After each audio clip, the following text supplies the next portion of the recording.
Le film s'ouvre sur Terry Richmond, un ancien vétéran qui roule sur la route en écoutant des chansons, mais il se fait arrêter par la police. Resté seul, il attend. Tout à coup, l'officier Evan et son partenaire, l'officier Steve, passent les menottes à Terry, affirmant qu'ils ont essayé de l'arrêter, mais qu'il s'est enfui. Terry mentionne qu'il ne les a pas entendus à cause de ses écouteurs, mais les policiers ne jouent pas le jeu. Ils commencent à enquêter sur Terry et lui posent des questions sur son identité. L'agent Evan fouille le sac à dos de Terry et y trouve un paquet. Il lui demande la permission d'ouvrir le paquet, mais Terry refuse. Ils le retiennent et demandent l'arrivée d'un chien pour fouiller le sac. Evan révèle que l'unité canine mettra 1 heure à arriver, mais il est pressé et les autorise finalement à fouiller. Les officiers trouvent beaucoup d'argent liquide dans le sac et pensent qu'il s'agit de l'argent de la drogue. Terry leur indique que c'est son argent, dont il a besoin pour payer la caution de son cousin au palais de justice. L'officier Steve mentionne que l'argent s'élève à près de 36 000 $ et demande pourquoi le cousin de Terry est en prison. Terry explique que son cousin Mike est en prison pour possession d'herbe, mais qu'il n'en vendait pas. Il précise que 10 000 $ sont destinés à la caution et que le reste servira à acheter un camion pour transporter des bateaux. Les officiers décident de le laisser partir mais retiennent son argent, car ils soupçonnent qu'il provient de la drogue. Terry se justifie en disant qu'il a obtenu cet argent en vendant sa voiture et en vendant ses parts dans un restaurant appelé Long Chinese. Evan lui dit qu'ils vont garder l'argent et qu'il pourra le récupérer après 30 jours, lorsqu'il aura rempli les formalités administratives nécessaires. Sinon, ils pourront l'inculper pour blanchiment d'argent. Terry s'exécute, et il le laisse partir. Il prend son vélo et se rend au palais de justice, où il rencontre un homme nommé Elliot, qui est greffier. Terry lui demande de payer la caution de son cousin, expliquant que les policiers ont déjà l'argent. Elliot refuse car Terry n'a pas d'argent disponible, et il révèle que la prison est en rénovation et que tous les prisonniers sont transférés à la prison d'État. Elliot décide de partir car son service est terminé, mais Terry est furieux car son cousin est en danger. Elliot présente Terry à sa collègue Summer, une autre greffière qui est aussi bientôt avocate. Summer lui révèle que la police locale utilise des moyens juridiques délicats pour confisquer l'argent des gens. Terry explique que son cousin Mike a aidé à attraper des criminels dangereux en fournissant des informations, et qu'il risque d'être tué s'il est transféré dans une prison d'État. Summer lui suggère de trouver rapidement l'argent pour la caution afin de sauver Mike. Ils se séparent, et Terry appelle Mr. Liu, le propriétaire du restaurant chinois et son ancien associé. Liu accepte de lui transférer 10 000 $ en quelques heures. Le soir, Terry localise le commissariat des policiers qui l'ont arrêté et décide de leur rendre visite. Le lendemain, il signale un vol à l'agent Jessica et décrit les voleurs comme étant exactement les agents Evan et Steve. Pendant ce temps, l'agent Steve entre et interrompt la plainte, affirmant que Terry signale un faux crime.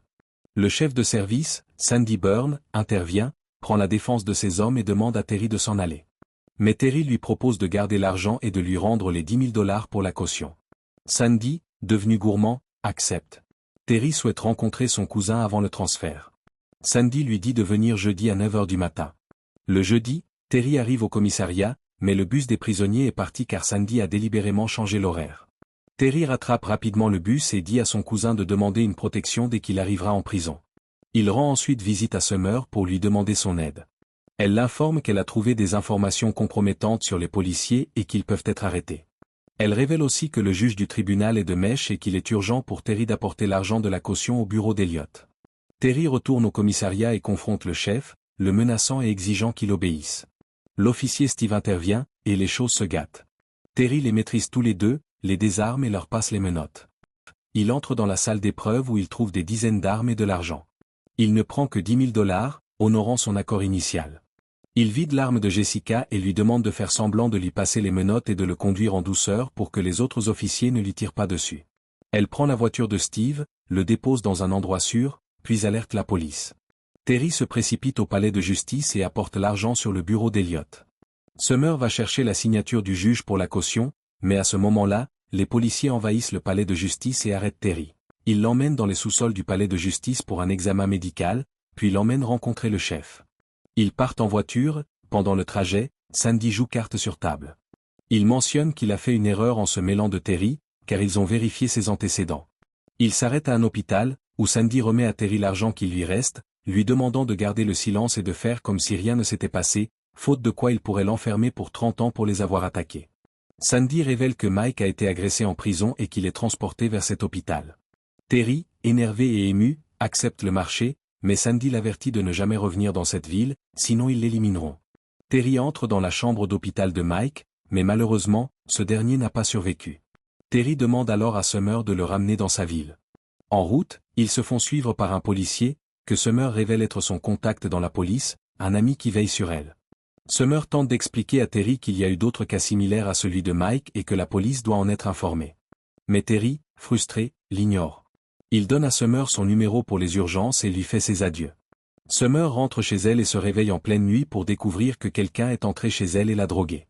Elle se rend compte que les policiers sont derrière tout cela lorsqu'elle voit le badge de leur voiture sur son réfrigérateur. Elle appelle Terry, qui se rend rapidement chez elle et la trouve dans la douche, encore en vie. Elle lui dit qu'elle va bien, mais que les policiers lui ont injecté une drogue qu'elle consommait autrefois. Elle a une fille dont elle a perdu la garde à cause de son passé de toxicomane, et si elle est testée le lendemain, elle pourrait perdre définitivement son droit de visite. Terry lui dit de ne pas s'inquiéter et de se rendre au travail. Étonnamment, le juge souhaite la rencontrer et lui faire passer un test de dépistage, précisant qu'il collabore avec les policiers. Summer est pétrifiée mais obtempère. Elle donne son échantillon d'urine et pleure, consciente de ce qui l'attend. Pendant ce temps, Terry tombe sur l'officier Steve, qui incite ses collègues à bloquer la route. Terry coopère, mais... Une heure! Arrête!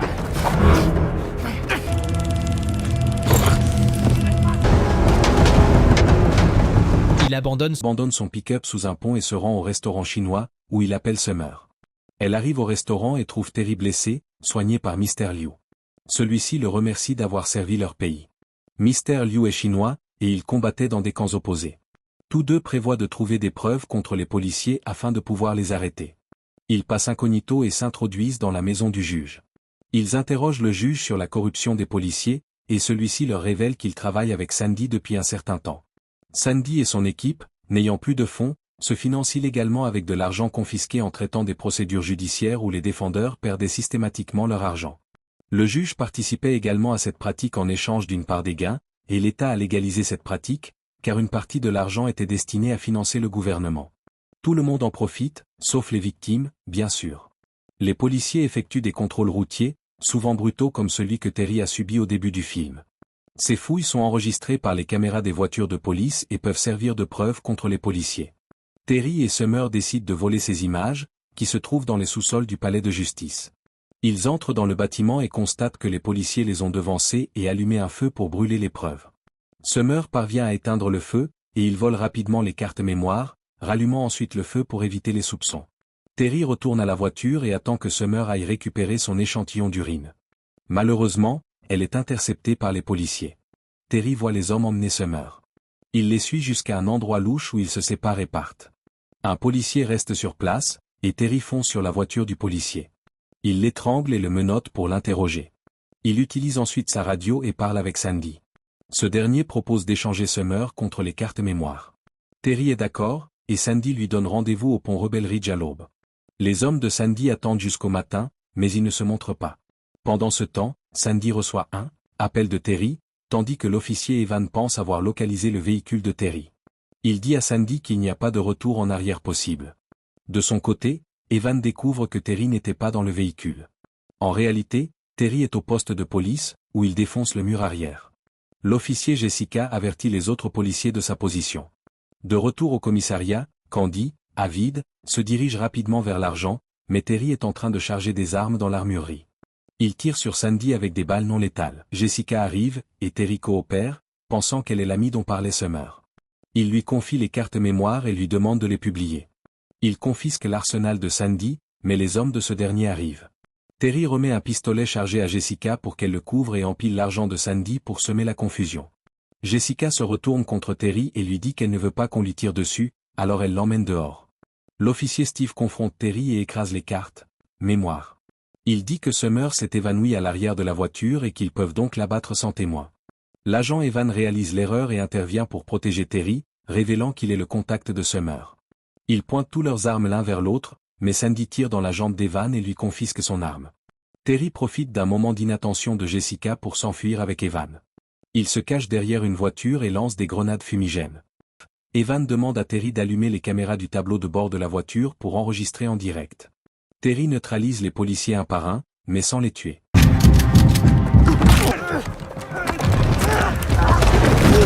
Dans la nuque, espèce d'enfoiré! Dans la fumée, Il prend la voiture de Steve où Summer est allongé et active les caméras du tableau de bord. Il conduit la voiture jusqu'à Evan et le sauve.